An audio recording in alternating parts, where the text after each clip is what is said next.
What happened in qualifying for the Chinese Grand Prix? We are well into the Chinese Grand Prix weekend. It feels like we've had about 800 competitive sessions with this sprint weekend, but we are back. We did a podcast earlier. If you want to listen or watch our reflection to the sprint race, which had lots of chaos, then go and check that out on YouTube and, of course, on all audio platforms. Let's go to Q1 then, shall we? And the bottom five were Zhou, Magnussen, Hamilton, Tsunoda, and Sargent. Big shock, of course, being Lewis Hamilton not making it out of Q1. Just a big mistake into the hairpin, locked up, and we are not spoiler free. In the sprint, he locked up and lost the lead pretty much in that same corner. So he's been struggling there. And to be fair, he's not the only driver to have been struggling this weekend. It's a low grip track. That's why the likes of Bottas has become the greatest driver of all time. But Hamilton, that one snatch of the break into the hairpin, because it was quite close in Q1, as we tend to see a lot, cost him that time, and he starts 18th after me celebrating biggest good surprise, thinking this is it, it's going to be a great weekend for Hamilton, and then he's gone and done that. Again, polar opposite. We were like, Hamilton's done a good job in the sprint to finish second, fast forward 3 hours, and he's 18th in qualifying. And yeah, Hamilton, another mistake into the hairpin. Just not going well for them, and it shows just a tiny mistake can cost you big. Now the gaps are very close. Yeah, so Hamilton has got a massive job to do, and I found it very interesting that in his post-quali interview he was almost laughing it off and saying how bad it is. It's a strange demeanour for him to have, and I wonder if it's because it is his last season at Mercedes, and look, he accepts the fate that he's got this year, and then he's looking forward to potentially wearing, well, not potentially, definitely wearing red next year. And he's excited to qualify 6th and 7th. Yeah, shut up. I was about to say, they have a good quali car, but apparently not anymore. But we'll get on to that. Speaking of, look, you slandered Ferrari, so I'm doing one straight back. Tsunoda, 19th. My God, I've never seen a biggest flop come in so beautifully. Obviously, no disrespect to Yuki. I didn't want him to do badly, but it was in my bones. It was in my blood, and he has had an awful weekend so far. There's no two ways about it. Yeah, both qualifying sessions he's been bad. Couldn't make any moves in the sprint either, and it's going to be a big ask from P19 in the main race. See what he can do, but yeah, he's having a shocker. One thing I will actually mention as well that was a shock, which we haven't spoken about this year so far, is Zhou being knocked out in Q1, because he had such an amazing sprint qualifying. Obviously, the crowd were going crazy, and it was awesome to see. I think that perhaps because of all that sort of hype and whatnot, maybe our brains got slightly distracted by perhaps just how well Zhou was doing compared to his teammate Bottas, who was doing an incredible job. And Zhou just left a little bit out on the table in this qualifying and gets knocked out, which is pretty poor considering Bottas made it to Q3. He'd have taken that in a normal session because they're normally right at the back, but when Bottas is doing Bottas things on a low grip track like he loves, it's not great from Zhou. There was a big margin there. Okay, Q2. Big talking point here was Carlos Sainz crashing at the final corner, causing a red flag. And we were live on Twitch, as we always are, Matt P1 Tommy. If you haven't watched any of our watch-alongs, we do it for every qualifying and every race. Carlos, of course, having that incident, and I did enjoy how some people were trying to turn this into a Charles Leclerc slander and the fact that he only just out-qualified him despite Carlos crashing. And I'm like, how are people saying that that's a bad thing for Charles rather than talking about the mistake that Carlos made? And he's a very lucky boy that he didn't break a steering arm or have gearbox problems after that, because it wasn't a big crash, but it was enough of a crash that could have definitely caused more problems than what he had. And there was also someone else in the Twitch chat that suggested that he had some big brain plays by the fact that he just sat there for a little while. Oh, red flag? Lovely. Right, let me turn it back on now. So I've still got 6 minutes left as I crawl all the way around, because he couldn't do what you do in an F1 game and just drive straight towards the pits, because that would literally be going backwards around the track. So he had to do a whole lap. So I wonder if there was some strategy plays going on there for Sainz, waiting for the red flag to be flown. Because it doesn't matter if you cause a red flag. If you can get your car going again, you're still part of qualifying, which is another debate for another day, perhaps. Yeah, it's something they've spoken about trying to implement. If you cause a red flag, your times get deleted. But the fact is that he could carry on is the situation, that because he was off the track, but it was enough to cause a red flag because there was, he'd gone off into the barrier. And yeah, smart thinking if it was on purpose for him to basically wait for the red flag. Do I think it was on purpose or not? I'm not sure. I don't think it's a problem if it was. It's just clever thinking that you can get back to the pits. But question from Pierre Prusse. Why red flag it when Sainz wasn't laying on the track? Just roll him off. His problem. What a way of phrasing that question. They red flag any kind of incidents like that in qualifying to be, safe and to not air on. Doesn't disrupt like it does in the race. Because even if they had to roll him off, right, it's going to take 3 minutes or 4 minutes, and there was 6 minutes left or something. So you're wasting the whole session. That's why they red flag, so they can clear a car. It's not just a case of a brave mechanic just going, oh, it's yellows, Carlos jump out, I'll roll the car, and it takes 30 seconds. That's a long time for them to clear the car. Yeah, and that would be frustrating, I think, from our side, because we want to watch qualifying, and if there's a yellow flag in the final corner, no one will be able to improve. They would all have to crawl around there, and then qualifying's ruined. So absolutely the right decision from the FIA from a safety perspective, but also from an entertainment perspective as well.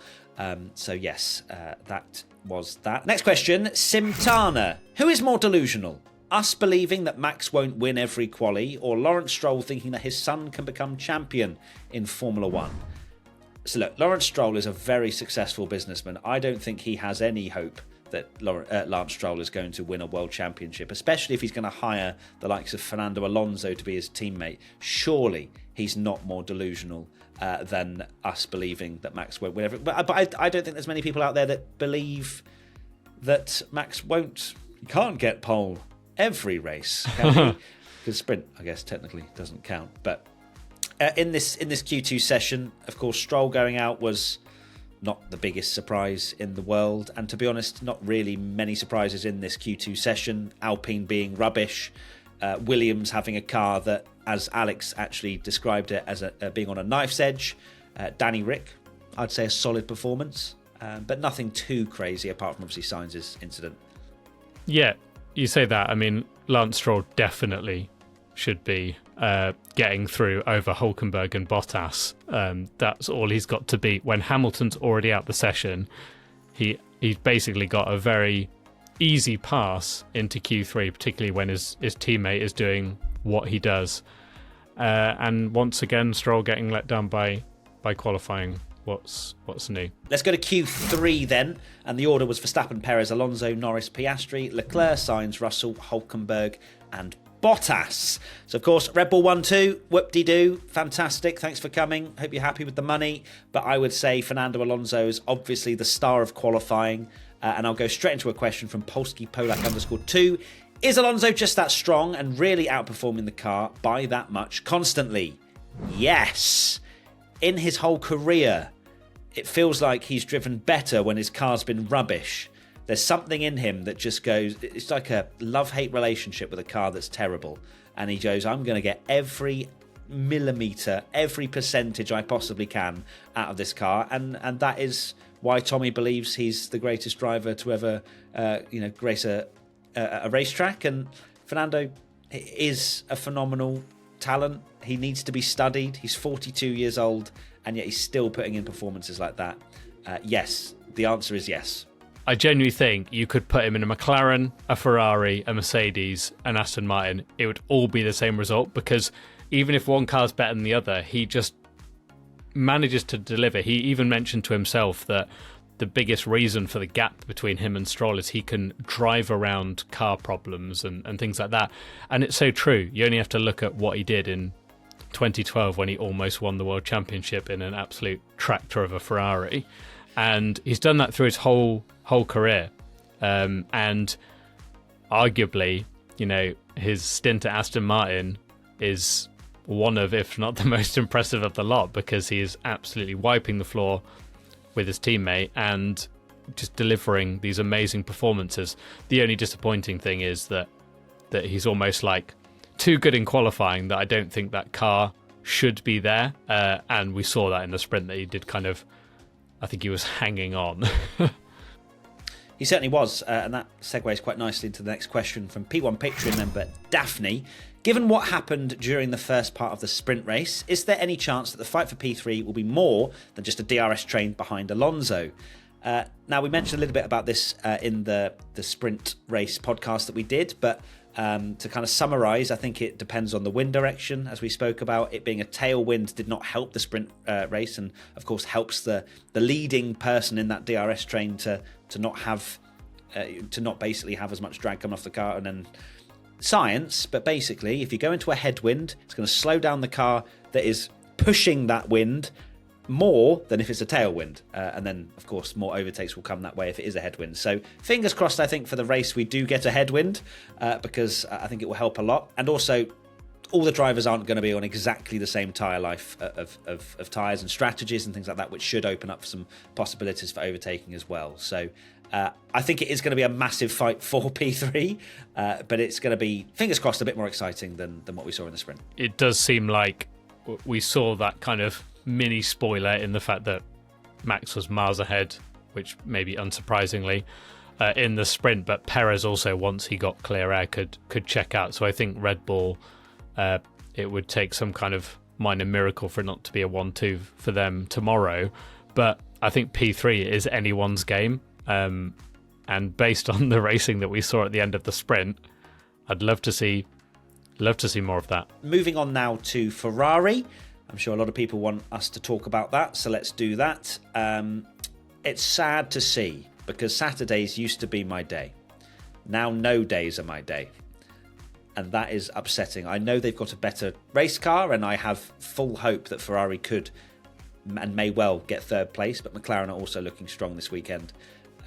And it is close. It's a 10th for Charles between him and Alonso, 10th and a half. So it's not a massive margin, but it seems like they are falling on the wrong side of that small margin.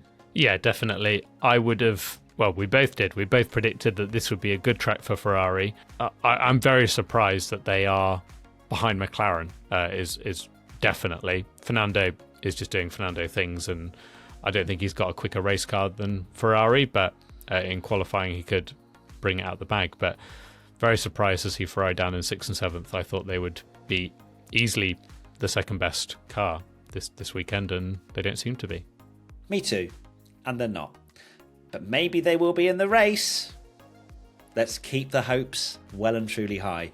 And I suppose a small shout out needs to be made to Hülkenberg and Bottas. Hulk didn't really get much plaudits, I don't think, but absolutely deserves it, being up in 9th, and the Haas, his teammate, in 17th. More sort of order has been restored between Hülkenberg and Magnussen than what we saw a little bit last year. But yeah, a great performance from Nico, and also Valtteri as well. Very close between those two for 9th and 10th. And Bottas, I thought maybe even could have challenged the likes of Russell, perhaps, with how fast he was looking during qualifying. But still a great result and a good opportunity to beat Lance Stroll for 10th place.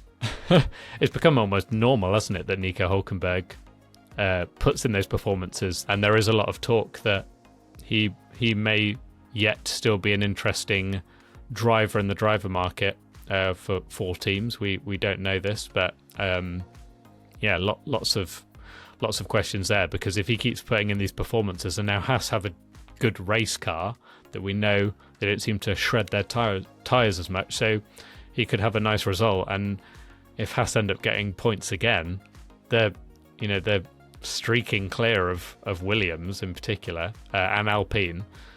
They could be out of sight, although they always start the season well, don't they, and then get back towards the end. But Haas are doing incredibly well. Well, Hülkenberg is. Yeah, post Gunther Steiner era, they're doing quite well. So interesting. And that pretty much sums it up. Thank you, everybody, for watching and listening to this qualifying rundown. Tommy, what are your final thoughts?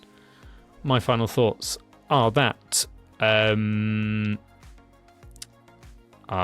am tired and I still don't like this new format, but I'm really excited for the race tomorrow. I hope it does deliver something different, the fact that it is on a different day. Please, a little sprinkling of rain would be lovely. I don't think it's on the horizon. I don't think it's on the... Why did I have to do it Friday? Why Friday, Formula One? Well, at least Friday wasn't just practice. At least we true. had some kind of competitive session. My final thoughts are, please come and tune in to our watch along tomorrow. I have never, ever seen Tommy look over the age of 21 years old, but at the 4 a.m. watch-along... I so nearly missed it. Oh, my God. I was messaging him 5 minutes ago, where are you? I thought that was it. It's a solo watch-along for me today. And then Tommy arrived looking like he had just rolled out of bed. And he probably had. But it was amazing. So, yeah. Thank you, everybody. We'll see you very soon. And catch you tomorrow for the race. Bye. Bye.